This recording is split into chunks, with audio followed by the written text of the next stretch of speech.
ముందు కొన్ని నిమిషాలు దేవుని యొక్క వాక్యము చేత హెచ్చరించబడినట్టు వారమై ప్రభు బలలో మనము ప్రవేశిద్దాం. కొరింథీయులకు రాసిన మొదటి పత్రిక 11వ అధ్యాయము 28వ వచనం అందరం కలిపి చదువుకుందాం. కొరింథీయులకు రాసిన మొదటి పత్రిక 11వ అధ్యాయము 28 మనకు తెలిసిందే, కంఠతంగా కూడా చెప్పచ్చు. మనం చదువుదాము. కాబట్టి ప్రతి మనుషుడు తను తాను పరీక్షించుకునవలను, అలాగూ చేసి ఆ రొట్టెను తిని ఆ పాత్రలోనిది త్రాగవలను. ప్రభు బల్ల దగ్గరికి వచ్చిన ప్రతిసారి కూడా ఇది పరీక్షా సమయం. సంవత్సరం అంతా విద్యార్థి చదువుతూ ఉంటాడు, ఫైనల్ ఎగ్జామ్స్ జరుగుతూ ఉంటాయి. అలాగే ప్రభు బల్ల దగ్గర విశ్వాసం పరీక్షించుకోవాలి, దేవుని బిడ్డలు పరీక్షించుకోవాలి. ఆ పరీక్ష ఎంతో శ్రేష్టమైనది. అది ఈ లోక సంబంధమైన పరీక్ష కాదు, పరలోక సంబంధమైన నిత్యత్వం కొరకైన పరీక్ష. నువ్వు ఇక్కడ మంచిగా పరీక్షించుకుంటే నిత్యత్వంలో నీకు పాలుండేదిగా ఉంటుంది. సరే, మన గమనానికి కొరకే ఒక మాటను మనం చదువుకుందాం. మత్తయి సువార్త మొదటి అధ్యాయము 17వ వచనం అందరం చదువుదామండి. మీ భాగాలు స్పష్టంగా చదవండి.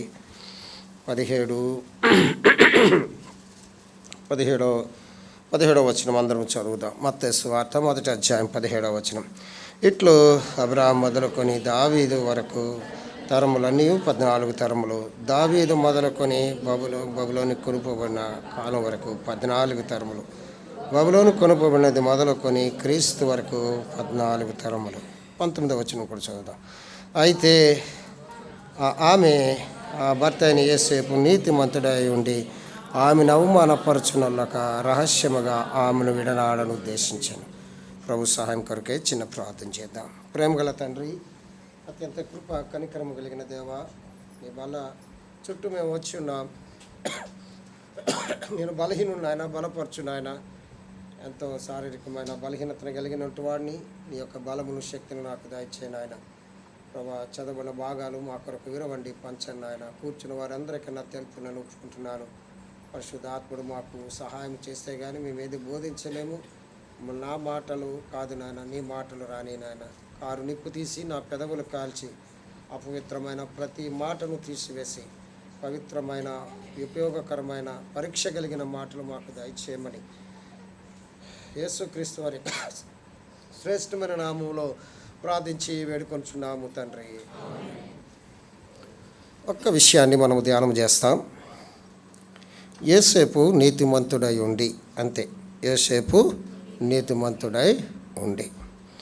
దేవుని బిడ్డలైన వారు నీతిగా తీర్చబడ్డారు యేసుక్రీస్తు యొక్క రక్తములో. అది రోమాపత్రిక 4వ అధ్యాయము ఆఖరి వచనములను, రోమాపత్రిక 5వ అధ్యాయం మొదటి వచనం. విశ్వాసం మూలముగా మనము నీతిమంతులుగా తీర్చబడ్డాం. నీతిమంతులు లేరు, ఎవ్వరు నీతిమంతులు కాదు ఈ లోకములో. యేసు ప్రభువారు ఒక్కరే నీతిమంతులు. అనీతిమంతులైన మనలను నీతిమంతులుగా చేయటానికి ప్రభువైన యేసుక్రీస్తు మనవలే పుట్టవలసి వచ్చింది. ఈ నీతిమంతులు ఏం చేయాలి, అసలు ఎలా జీవించాలి?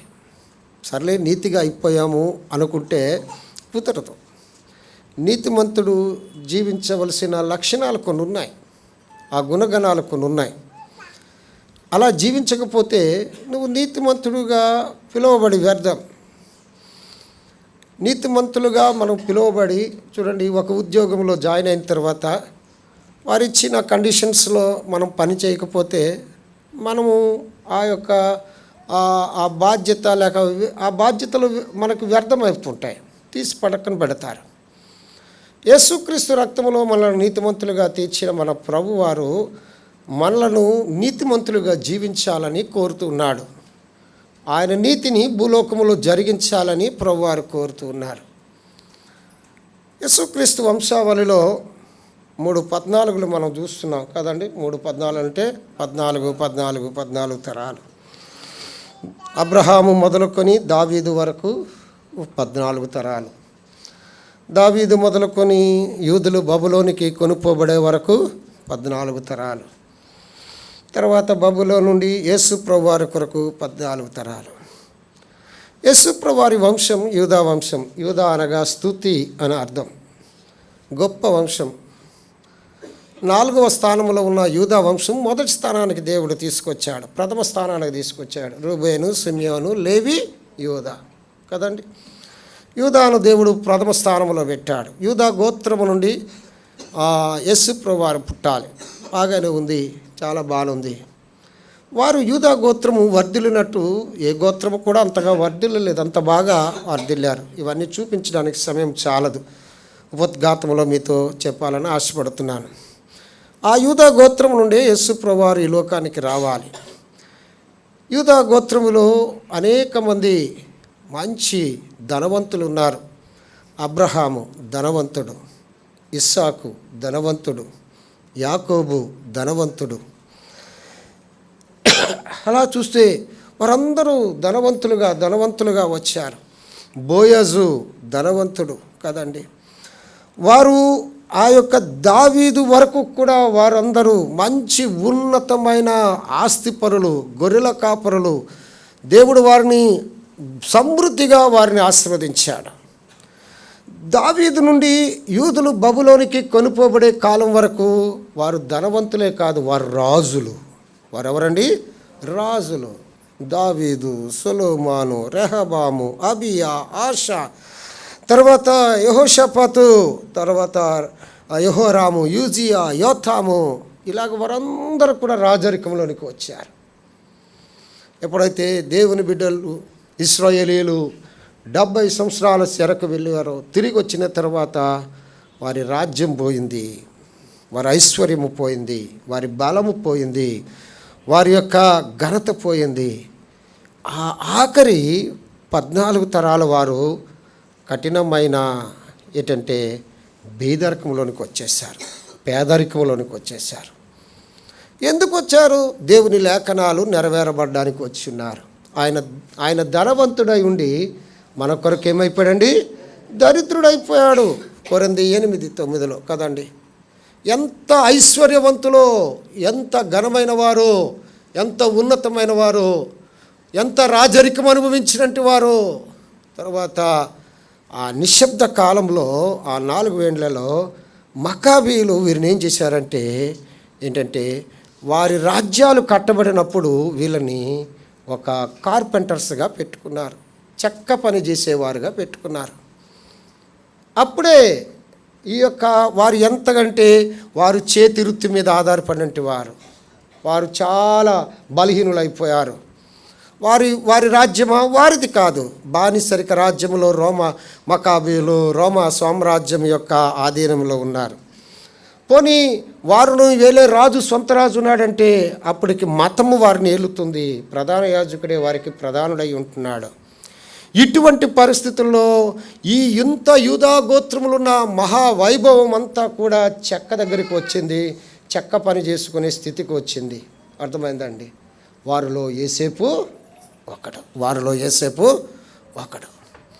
చూడండి, యోసేపు ఎంత దీనస్థితిలో, దేవుని లేఖనాలు యూదా గోత్రంలో పుట్టాడు.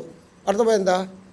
అతి బీద స్థితిలో ఆయన మనకి దొరకాలి, అలాగే దొరికాడు. ఇంత రాజ్యము, ఇంత ప్రభావము, ఇంత ఐశ్వర్యము పోయినాక ప్రభు కాలము సంపూర్ణమైనప్పుడు ఆయన తన ప్రియకుమారుడైన యేసుక్రీస్తుని లోకానికి పంపించాడు. గలతీయులకు రాసిన పత్రిక 4వ అధ్యాయము 4వ వచనంలో చూడండి, అసలు యేసు ప్రభువారు ఎవరు, ఎంత ఉన్నతమైన వాడు. సరే, యూదా జాతిని గురించి మనం చూసాం. అసలు యేసు ప్రభువారు ఎటువంటి వ్యక్తి, ఎంత ఉన్నతమైన వాడు, ఎందుకు దీన అవస్థలో వచ్చాడు? యేసు ప్రభువారు ఎల్లప్పుడూ ఉన్నవాడు, ఆదిలో ఉన్నవాడు. 2000 సంవత్సరాలు లేక 2024 సంవత్సరాల క్రితం వచ్చినట్టు వాడు కాదు, ఆదిలో ఉన్నాడు. చూడండి, యోహాను సువార్త 1వ అధ్యాయము 1-2 వచనాలలో మనకు తెలిసిన భాగాలే, కొన్ని మాటలు ఆలకించండి. ఆది యందు వాక్యము ఉండెను, వాక్యము దేవుని యందు ఉండెను, వాక్యము దేవుడై ఉండెను.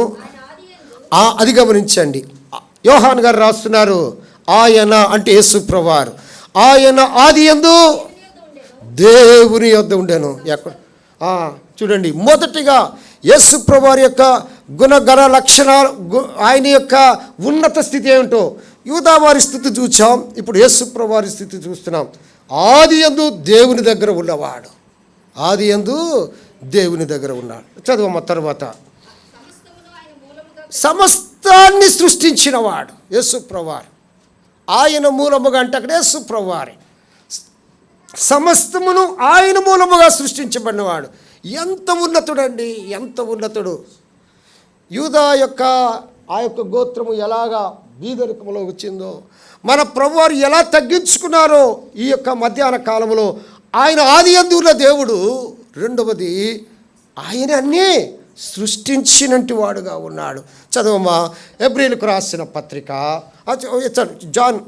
యోహాను 1:3 కూడా చదవమ్మా. కలిగి ఉన్నదేదియు, చూడండి, ఇటువంటి వాడు ఆయన అంటే యేసు ప్రభువారు. కలిగి ఉన్నదేదియు ఆయన లేకుండా కలగలేదు. అంత సృష్టించిన సృష్టికర్త. ఒకటి, ఆదిలో ఉన్నది యేసయ్య. రెండవది, సమస్తాన్ని సృష్టించిన యేసయ్య. మూడవది, కలిగి ఉన్నదేది ఆయన లేకుండా కలగలేదు. ఆయన ఉన్నాడు. హెబ్రీయులకు రాసిన పత్రిక 1వ అధ్యాయం 2వ వచనం. హెబ్రీయులకు రాసిన పత్రిక 1వ అధ్యాయం 2వ వచనం.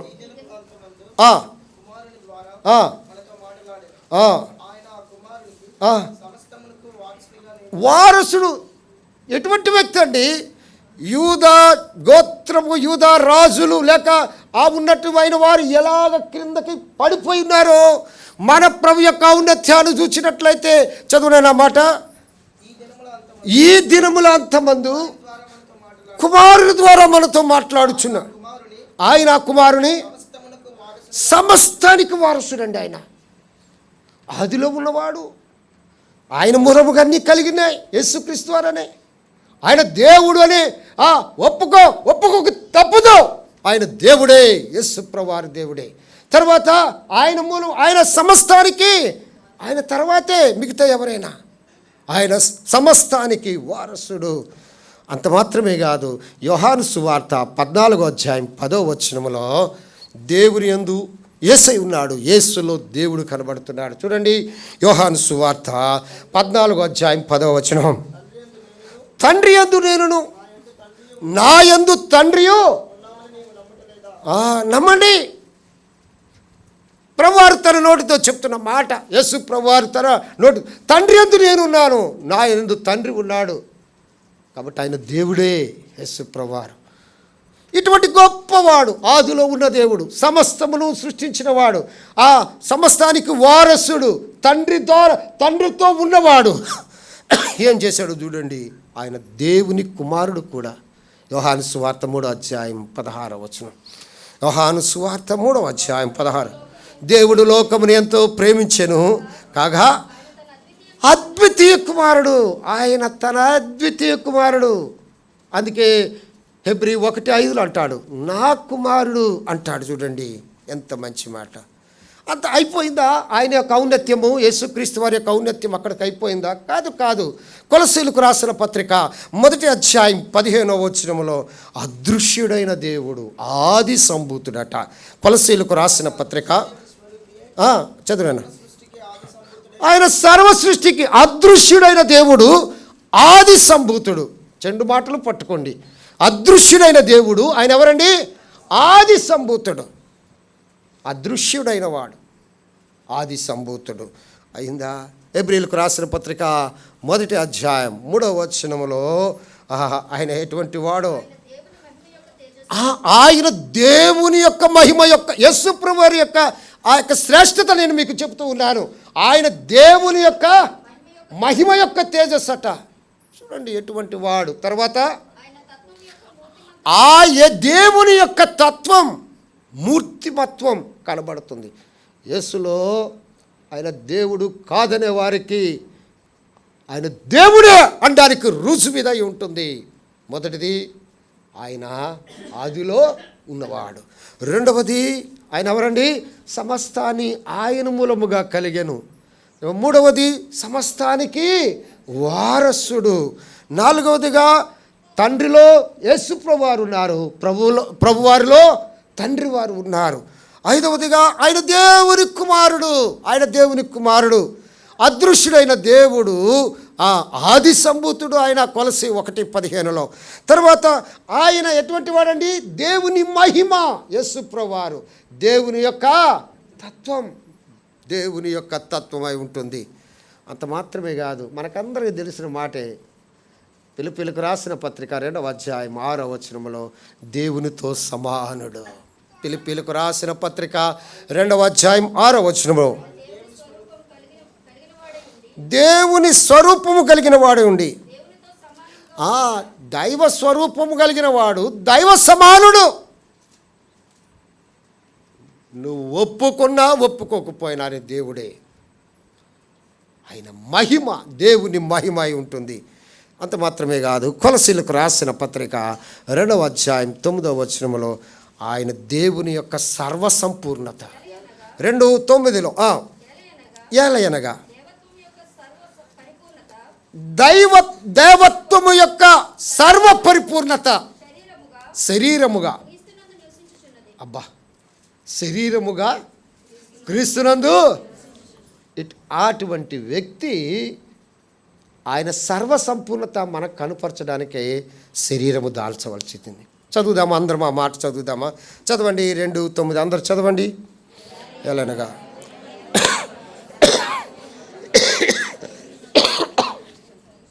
దేవుని యొక్క సర్వసంపూర్ణత శరీరము దాల్చింది.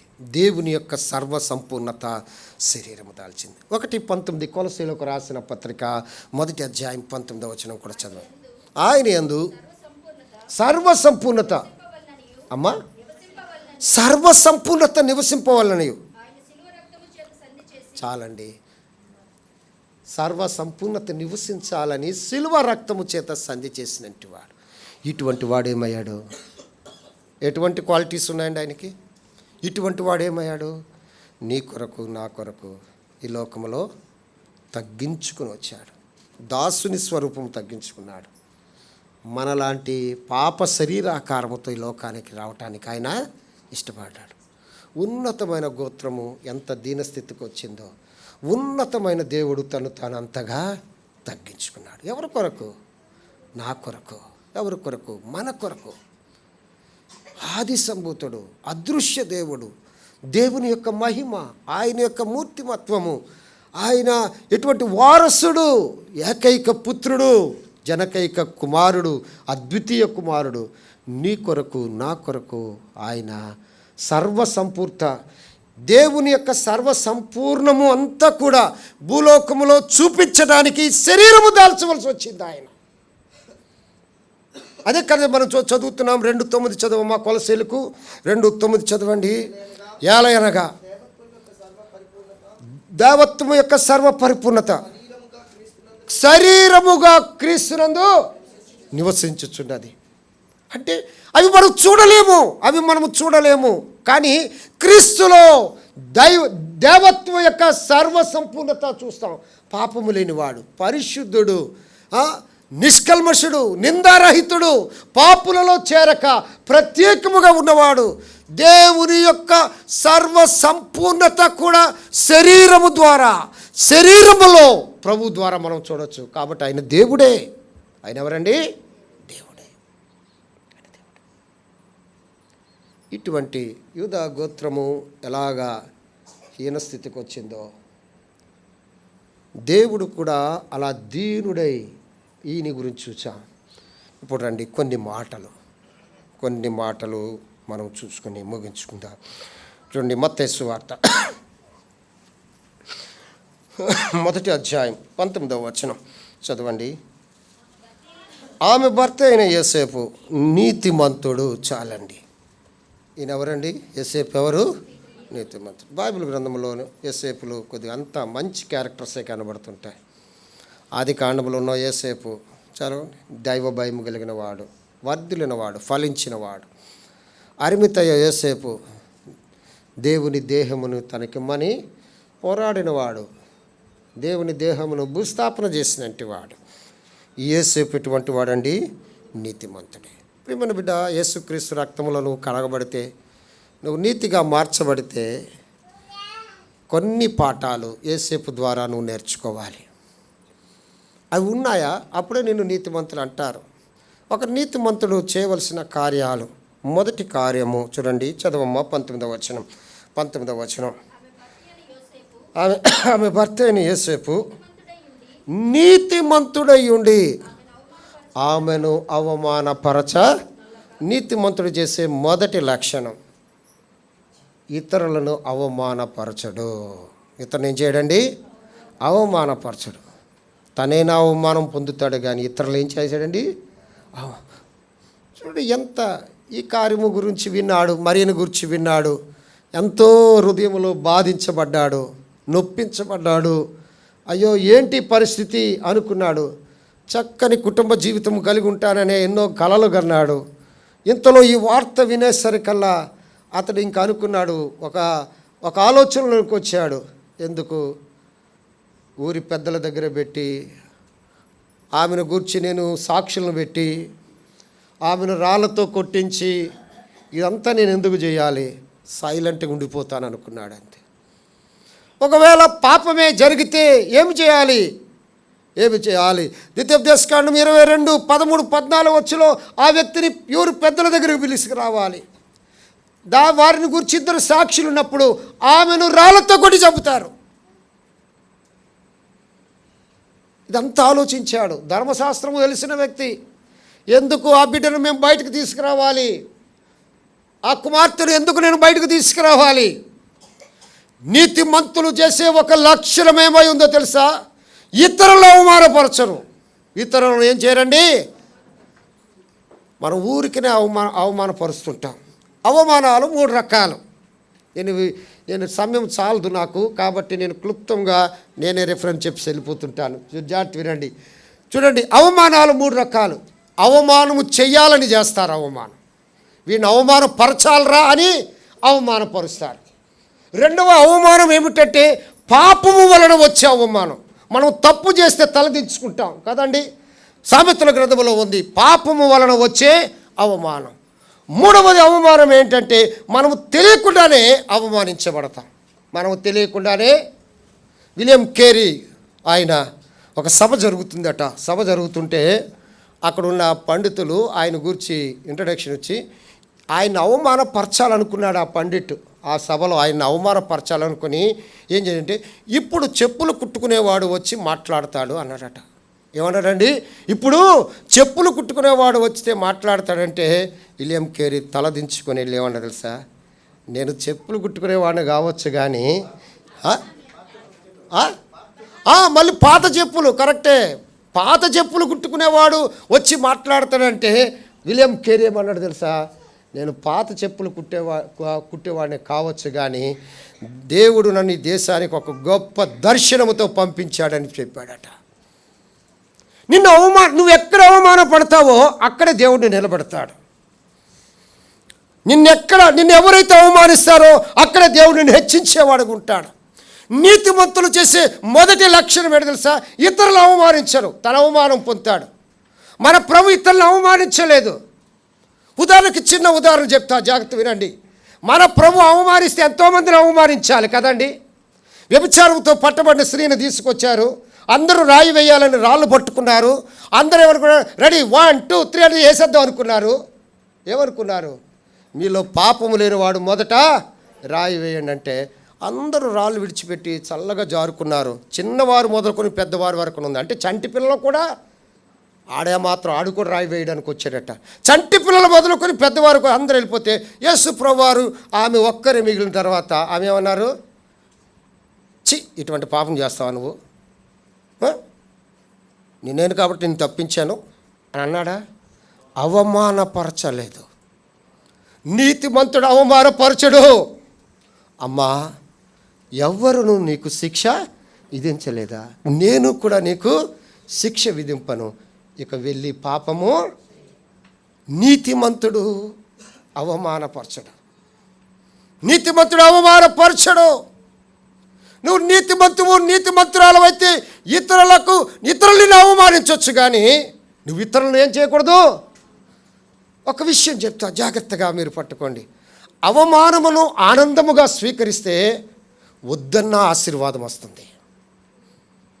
మళ్ళీ చెప్తున్నాను, మీ మాట గుర్తుంది.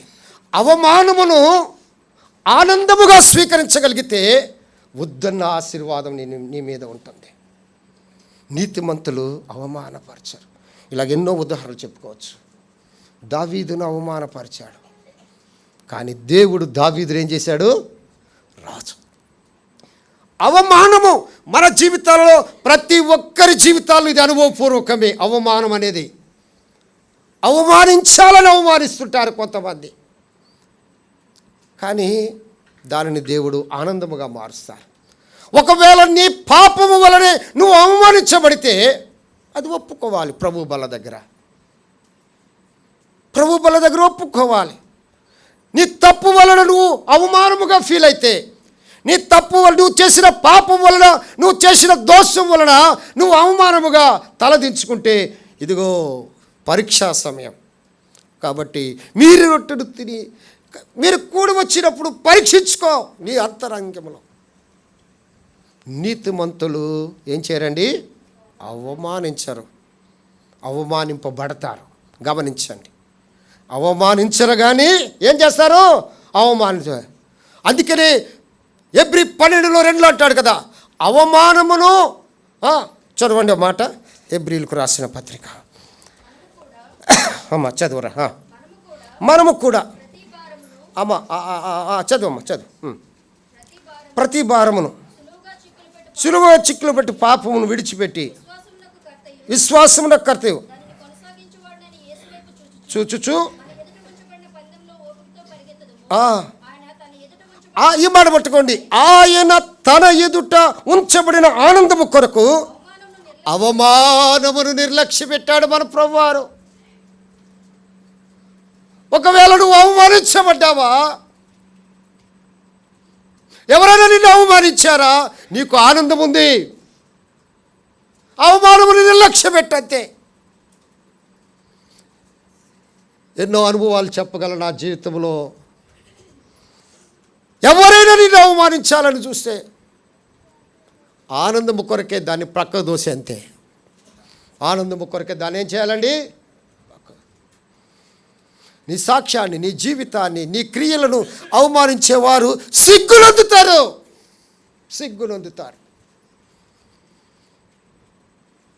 అనుకోవచ్చు, ఈ లోకం అనుకుంటుంది నేను గొప్ప అనుకొని నిన్ను అవమానించవచ్చు. నీతిమంతులు అవమానించరు, అవమానం పొందుతారు. అది బహుమానం అయిపోతుంది. నీతిమంతులకు అది ఏమైపోతుందండి? అవమానము బహుమానం అవుతుంది. అవమానము బహుమానం అవుతుంది. యోసేపు నీతిమంతుడు. యోసేపు ఎవరండి? నీతిమంతుడు. రెండవదిగా యోసేపు ఏం చేశాడంటే, 1వ అధ్యాయం 24వ వచనం, మత్తయి సువార్త 1వ అధ్యాయం 24వ వచనం. యోసేపు నిద్ర మేలుకొని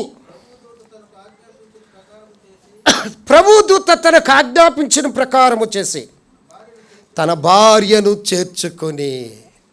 రెండవ లక్షణం, నీతిమంతునికి ఉండే రెండవ లక్షణం ఏంటంటే దేవుని మాటకు లోబడుట. దేవుని మాటకు లోబడుట, విధేయత, ఒబీడియన్స్. దేవుని మాటకు వాదన పెట్టుకోలే. నువ్వు అలాగే చెప్తారులే, నాకేదో మసిపూసి మారేడికాయ చేయకండి, ఏదో అలా అనలేదు. వెంటనే అందుకే యోసేపు నీతిమంతుడయ్యాడు. తన భార్యను చేర్చుకున్నాడు. చాలామంది దేవుని మాటకు లోబడలేని వారికి ఉన్నారు. నువ్వు నీతిమంతులైతే దేవుడికి మాటకు లోబడతావు, దేవుని వాక్యమునకు లోబడతావు, దేవుని ఆత్మకు లోబడతావు. చూడు ఎంత మంచి మాట అండి. యోసేపు నిద్ర మేలుకొని ప్రభుదూత తనకు ఆజ్ఞాపించిన ప్రకారము చేసి తన భార్యను ఏం చేశాడండి? చేర్చుకున్నాడు. ఎవరేమన్నా నేనున్నానులే అన్నా, నాకు లేని బాధ ఎవరేమన్నా. లోబడ్డాడు. ఇస్సాకు తండ్రికి లోబడ్డాడు. పేతురు ప్రభు దగ్గర లోబడ్డాడు. నీ మాట చెప్పున వల వేస్తానన్నాడు. లోబడుట అనేది చాలా సుగుణం. అది శ్రేష్టమైన వరం. అది ఉన్నత స్థితి తీసుకొచ్చే మార్గం. నిన్ను ఉన్నత స్థితికి తీసుకొచ్చే మార్గముగా ఉంటుంది. ఈ దినాల్లో చిన్న పిల్లలకు కూడా ఒక చిన్న మాట పడితే వారు ఏం చేస్తారండి? నేను చేయనులే అంటారు కదండి. నేను చేయనులే అంటారు. తండ్రి అయిన దేవుడే విధేయత చూపిన వాడై అంటాడు ఫిలిప్పీ పత్రిక. మరణము పొందినంతగా విధేయత చూపించాడు. సామాన్యమైనది కాదు. అటువంటి విధేయత ఈ లోకములో ఎవ్వరూ చూపించలేదు. అటువంటి విధేయత ఏ దేవుడు చూపించలేదు. అటువంటి విధేయత ఏ రాజు చూపించలేదు. ఏ సామంతులు చూపించలేదు. దేవుడు మరణము పొందినంతగా విధేయత చూపించాడు తండ్రికి. నీతిమంతుడి యొక్క రెండవ లక్షణం ఏమైందంటే విధేయత. ప్రియమైన సోదరి సోదరుడా, ఏదైనా చిన్న పని చెప్తే లోబడుతున్నావా? దేవుని మాటకు లోబడుతున్నావా? ఆయన బల్ల దగ్గరికి వచ్చినప్పుడు ఎన్నిసార్లు మనం ఆయన ఎదిరించున్నాం. ఆయన మాటను ఎన్నిసార్లు తృణీకరించున్నాం. ఈ లోకములో భూలోకములో అత్యంతమైన విధేయత కలిగిన వ్యక్తి ఎవరైనా ఉన్నారంటే ప్రభువైన యేసుక్రీస్తు వారే. మరణము పొందునంతగా అంటే చచ్చిపోవడానికి, విధేయత కొరకు చచ్చిపోవడానికి ఇష్టపడ్డాడు ఆయన. ఎలా ఉంది నీ స్థితి? ఎలా ఉంది? మూడో విషయం చూద్దాం. నేను వివరించిన కానీ 20 మొదటి అధ్యాయము మత్తయి సువార్త 25వ వచనం చూడండి. ఈ మాట చాలా జాగ్రత్త పట్టుకోండి. ఆమె కుమారుని కను వరకు ఎరుగకుండెను. అతడు ఆ కుమారునికి యేసు అని పేరు పెట్టాను. నీతిమంతుడు చేసే మూడవ లక్షణం ఏంటో తెలుసా? పవిత్రతను కాపాడుకుంటాడు. ఒకవేళ యోసేపు మరియను ముట్టుకొని ఉంటే ఆ పిండము అపవిత్రత అయిపోయేది. పరిశుద్ధాత్ముడు ఎంత భద్రపరిచాడో, ఆ నీతిమంతునికి ఎంత భయము కలుగుతుందో. ఎంత మంచి మాట అండి. ఆమె కుమారుని కను వరకు ఆమెను ఎరుగుకుండెను. నీతిమంతుడు పవిత్రతను కాపాడుకుంటాడు. ప్రభు ప్రణాళికను కాపాడుతాడు. ప్రభు ఉద్దేశాన్ని కాపాడుతాడు. సపరిచర్యలు చేస్తున్నాడు మరియమ్మ గారికి యేసేపు. ప్రభు అంతకుముందు ఎలా చూశాడో తర్వాత సంగతి పక్కన పెట్టండి, కానీ దూత చెప్పిన కారణం ఇంకా కేర్ తీసుకున్నాడు కదండి. ఇంకా జాగ్రత్త తీసుకుంటున్నాడు. మరియ విషయంలో ఇంకా జాగ్రత్త తీసుకున్నాడు. ఇంకా ప్రతి విషయంలో కూడా అతడు ఏంటంటే ఆరోగ్య విషయంలో, పని విషయంలో, లేక తనకున్న ప్రతి విషయంలో సహాయకుడుగా ఉన్నాడు, సహకారిగా ఉన్నాడు. కానీ పవిత్ర విషయంలో అతిశ్రేష్ఠుడుగా ఉన్నాడు. పవిత్రత విషయంలో అతిశ్రేష్ఠుడుగా ఉన్నాడు. నీతిమంతుడు తన పవిత్రతను తాను కాపాడుకుంటాడు. తన పవిత్రతను. ఎంత మంచి మాట అండి. ఈ మాటే లేకపోతే ఈ లోకములో ఎంతమంది డిబేటెన్స్ లేక వక్తలు వ్యతిరేకించేవారో, వాదించేవారో. తన పవిత్రత సమీపముగా ఉన్నప్పటికీ కూడా, సాన్నిహిత్యము ఉన్నప్పటికీ కూడా దేవుని ప్రణాళికను పాడు చేసిన వాడు కాడు. దేవుని చిత్తమును చెరిపేసేవాడు కాడు. పరిశుద్ధాత్మ వలన వచ్చిన గర్భమును అతడు అపవిత్రపరచలేదు. నీతిమంతుడు తన పవిత్రతను ఏం చేస్తాడండి? కాపాడుకున్నాడు. మత్తయి సువార్త ఊరికే నేను వివరించిన 2వ అధ్యాయం 13వ వచనం. మత్తయి సువార్త 2వ అధ్యాయం 13వ వచనం. వారు వెళ్ళిన తరువాత స్వప్నమందు యోసేపునకు ప్రత్యక్షమై హేరోదు ఆ శిశువును సంహరించవాలని నీవు లేచి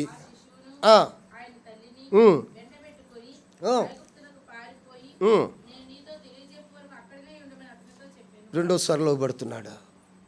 చూడండి, ఇక్కడ ఒక నీతిమంతుడు చేసే 4వ కార్యం ఏమైందో తెలుసా అండి? దేవుని ఉద్దేశాన్ని కాపాడుతాడు. దేవుని ఉద్దేశాన్ని కాపాడుతుంటాడు. దేవుని ప్రణాళికను కాపాడుతుంటాడు. వెళ్ళిపో, ఇక్కడ ప్రమాదం ఉంది, ఐగుప్తునికి వెళ్ళిపో అంటే వెంటనే చేసేపు నాకేంటి పాటలు. చూడు, చాలా కూర్చో. దేవుని ప్రణాళికను కాపాడుతుంటాడు. ఒకవేళ యోసేపు రావచ్చు, ఈమెను కట్టుకున్నాను, ఈమెతో పెళ్లి నిశ్చయమైంది, నాకు ఇచ్చిన పాటలు ఏంటి, అడుగడుగున ఆటంకమే అంటారు కదా. చూడండి, 2 భార్యాభర్తలు ఉన్నారట అనుకుంటారట. ఏమనుకుంటారండి? వాళ్ళు బాగా సంసారం చేసిన తర్వాత అంటారట, సార్ నిన్ను కట్టుకోపోయినా బాగున్నా అంటాడు. అందుకే నాకు ఈ కష్టాలు వచ్చాయి అంటారు కదండి. ఎప్పుడో ఒకప్పుడు ఒక డైలాగ్ పడుతుంటుంది. భార్య అని అనవచ్చు, భర్త అని అనొచ్చు. జీవితంలో దంపతులైన వారు ఎప్పుడో వారు 30 సంవత్సరాలు అవ్వచ్చు, 40 సంవత్సరాలు అవ్వచ్చు, ఈ డైలాగ్ లేకుండా వాళ్ళ కాపురం లేదండి. యోసేపు దేవుని ఉద్దేశాలు ఎక్కడ కూడా ఇదేదో దైవ ప్రణాళిక ఏదో జరుగుతుంది,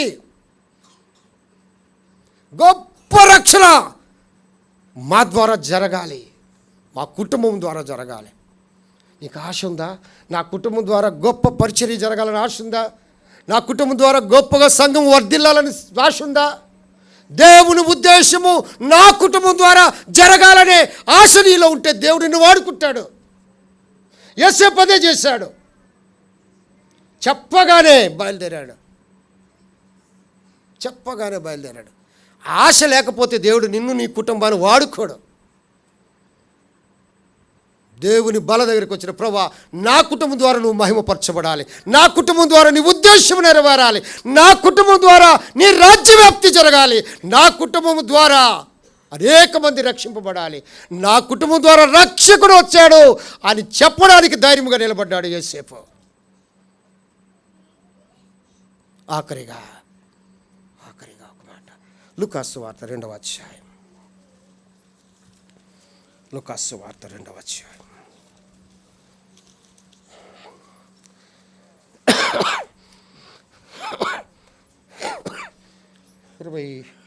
27వ వచనం, 28వ వచనం.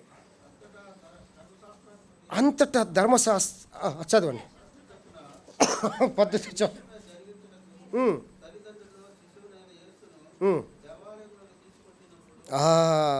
చూడండి. యోసేపు చేస్తున్న ఇంకొక గొప్ప గుణలక్షణం, నీతిమంతుడు చేసే ఇంకొక లక్షణం ఏంటో తెలుసా? చూడండి, ఏమనండి, చూడండి. అంతటా ధర్మశాస్త్ర పద్ధతి చొప్పున ఆయన విషయమై జరిగించుటకు తల్లిదండ్రులు శిశువైన యేసును దేవాలయంలోకి తీసుకొచ్చినప్పుడు అతడు తన చేతులతో ఆయనను ఎత్తుకొని దేవుణ్ణి, నీతిమంతుల యొక్క బిడ్డల గూర్చి మాట చెప్తున్నాను. నీతిమంతుల బిడ్డలు తమ బిడ్డలు ఇంటి దగ్గర విడిచిపెట్టరండి. తమ బిడ్డలను తమతో దేవుని మందిరానికి తీసుకొస్తారు. తమ బిడ్డలు దీవించబడాలని కోరుతుంటారు. ఓ తల్లిదండ్రులారా, అయ్యలారా, అమ్మలారా, నీ బిడ్డల పట్ల నీకున్న ఆశ ఎలా ఉంది? నా బిడ్డలు దేవుని మందిరంలో కనబడాలి, నీతి న్యాయములు జరిగించాలి అబ్రహాము వలె. నా బిడ్డలు కూడా దేవుని మందిరంలో ఉండాలి. నీతిమంతుడైన యోసేపు తన బిడ్డను ఎక్కడ తీసుకొచ్చాడు అంటే అతనికి ఏం తెలుసు? ధర్మశాస్త్రము తెలుసు, దేవుని వాక్యము తెలుసు. నీకు దేవుని వాక్యము తెలుసు, కానీ నీ బిడ్డలను ఇంటి దగ్గర విడిచిపెట్టేశావు. నువ్వు ప్రార్థన చేస్తావు, దేవుని దగ్గర ఇంటి దగ్గరే విడిచిపెట్టేశావు. నీ బిడ్డలు వారమంతా క్లాసెస్లో ఉంటారు, స్కూల్స్లో ఉంటారు, కాలేజెస్లో ఉంటారు, ఇన్స్టిట్యూట్స్లో ఉంటారు, లేక పని చేసిన వారైతే కర్మాగారాల్లో, కంపెనీస్లో ఉంటారు. ఆదివారం ఒక్క దినమైన దేవుని మందిరానికి తీసుకురావా నువ్వు?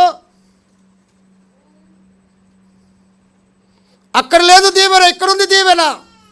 యోసేపుకు తెలుసు నీతిమంతుడు చేసే గొప్ప